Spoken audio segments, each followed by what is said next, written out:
Question IMO, une question, une réponse. Aujourd'hui, location, une question qui est très souvent posée par les locataires. Pourquoi c'est si long pour récupérer sa caution, son dépôt de garantie? La loi nous impose des délais. On a soit un mois ou deux.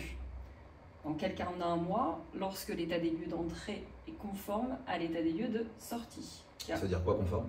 Aucune différence, c'est-à-dire que oui, l'appartement avait des peintures blanches neuves en très bon état, à la sortie, l'appartement est rendu à l'identique. Donc ça c'est le bon élève. Exactement. J'ai rendu l'appartement exactement comme on me l'a donné. Je récupère mon dépôt de garantie sous un mois maximum. Sous un mois maximum. Imaginons on est le 1er septembre, au 1er octobre, ton bailleur doit te rendre ton dépôt de garantie. Que ce soit par agence ou par particulier? Effectivement, la loi elle est la même pour tout le monde. Et qu'est-ce qui se passe s'il ne me le rend pas? Ah, et bien il encourt des pénalités. Ok, donc sous un mois je dois avoir mon argent. Exactement. Ton argent. Alors après par contre ça va être l'intégralité ou alors il peut y avoir tout de même quelques petites retenues. Et ça peut surprendre les locataires. Pourquoi, si l'état des lieux est conforme, pourquoi il y a des retenues? Eh bien pourquoi? Parce qu'on peut avoir, on est en cours d'année, tu dois à ton bailleur la taxe d'enlèvement des ordures ménagères. D'accord. Si celle-ci n'était pas inclue dans tes charges, eh bien il va te demander au prorata de janvier à septembre le montant à déduire de ton dépôt de garantie. D'accord, donc ça il pioche directement dessus. Effectivement. C'est normal. Et ça c'est légal. D'accord. Donc c'est pas une surprise, mais en tout cas il faut en être informé. Ok. Deuxième point, si tu habitais dans un appartement ou une maison en copropriété, Ouais. tous les mois tu versais une provision sur charge, imaginons 40 € par mois, bref, tous les ans en copropriété, une assemblée générale, les comptes sont établis, on sait si tu provisionnes assez le bailleur par rapport aux charges, eau froide, entretien des parties communes. D'accord. Tu rends l'appartement, on est en 2023, les comptes ne sont pas établis pour cette année, du coup, j'ai le droit, en tant que bailleur, agence immobilière ou particulier, de conserver jusqu'à 20% de ton dépôt de garantie, jusqu'à l'arrêté des comptes qui me dit si oui ou non, finalement, tu provisionnais assez en 2023. Et combien de temps ça prend d'arrêter des comptes?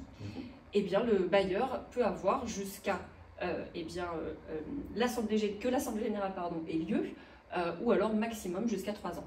Ah, jusqu'à 3 ans. Eh oui. Donc si j'avais versé par exemple un dépôt de garantie de 800 €, j'ai été un bon élève, j'ai rendu l'appartement en parfait état, mais tu as le droit de conserver 160 € posant jusqu'à 3 ans. Effectivement, au titre de l'arrêté des comptes qui n'a pas été établi et parce que peut-être que tu as consommé beaucoup d'eau pendant ton occupation et j'ai le droit du coup de garder un peu de sous au cas où. Ok, donc on peut avoir été bon élève mais pas récupérer la totalité de son dépôt de garantie à l'instant T, mais ça ne veut pas dire qu'on ne va pas le récupérer plus tard. Effectivement, une fois que les comptes sont arrêtés, je vais te rendre, parce que peut-être qu'effectivement tu n'as pas consommé beaucoup et que parfois les comptes seront en ta faveur, je peux te rendre tes 20% manquants et voire même un petit peu plus. Ok, génial. C'est quoi le cas numéro 2? Le locataire qui a été moins bon élève et qui a fait quelques dégâts petits ou grands dans l'appartement? Alors effectivement, ça peut arriver, hélas, même si un bon bailleur, une bonne agence immobilière doit prévenir en amont son locataire. Chez Visit & Co, par exemple, on va éditer un guide pour l'état des lieux de sortie. Il faut penser à beaucoup de choses, le ménage surtout. Hélas, on insiste beaucoup par rapport à ça, ça peut être un oubli fréquent. Mais il y a des charges en tant que locataire, des entretiens que tu dois effectuer. Par exemple, les joints d'étanchéité autour des éviers, des baignoires, c'est à ta charge. Ce n'est pas fait à la sortie, je peux te le retenir. Donc hélas, état des lieux de sortie différent de l'état des lieux d'entrée, il y a des petits bobos. Et bien en tant que bailleur, j'ai jusqu'à 2 mois pour te rendre ton dépôt de garantie. Hélas, déduction faite des retenues que je vais t'imputer. Ok, est-ce que tu vas me fournir des justificatifs pour retenir l'argent?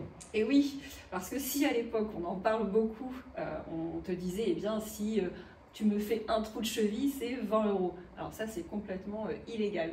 Même si c'est marqué dans mon bail, parce que j'ai vu des clients me dire que c'est encore marqué dans certains bouts. Eh oui, mais non, c'est illégal, effectivement. Okay. C'est des clauses qui sont réputées non écrites. Il faut pour chaque retenue un justificatif. Tu m'as hélas rendu l'appartement dans un état d'entretien lamentable. Je vais faire passer une entreprise de nettoyage et cette société va m'envoyer sa facture que je vais déduire de ton dépôt de garantie. Ok, j'ai certains locataires qui m'ont dit avoir reçu uniquement des devis et non pas des factures pour avoir des retenues. Et oui, et ça c'est autorisé, effectivement, parce que vous l'avez bien compris, on a 2 mois pour faire ce calcul. Ton état des lieux de sortie a eu lieu. Moi, s'il y a eu des bobos, il faut que je fasse passer des entreprises pour avoir des devis ou des factures, savoir si, hélas, tu m'as arraché le radiateur du mur, bon, je vais devoir faire passer un électricien, le ménage, etc. Et dans ce laps de temps, les artisans n'ont peut-être pas eu le temps d'intervenir, mais j'aurai au moins la somme qui va être imputée plus tard, mais être imputée quoi qu'il en soit, par un devis. Donc un simple devis suffit également. Oui, tout à fait. Ok, ça marche. Pour finir, le montant du dépôt de garantie, tu peux nous rappeler c'est combien au maximum? Qu'est-ce qu'un bailleur a le droit de prendre? Eh bien, donc en location nue, c'est 1 mois hors charge, donc maximum. En location meublée, on peut prendre jusqu'à 2 mois. 2 mois hors charge, ça effectivement, on va conseiller à nos bailleurs de ne pas se priver de prendre le maximum parce que quand on loue un meublé, le locataire doit faire attention au sol, au mur, au plafond, mais aussi aux meubles. Et un matelas neuf, je te laisse imaginer le prix. Ok, merci pour tous ces conseils. À bientôt.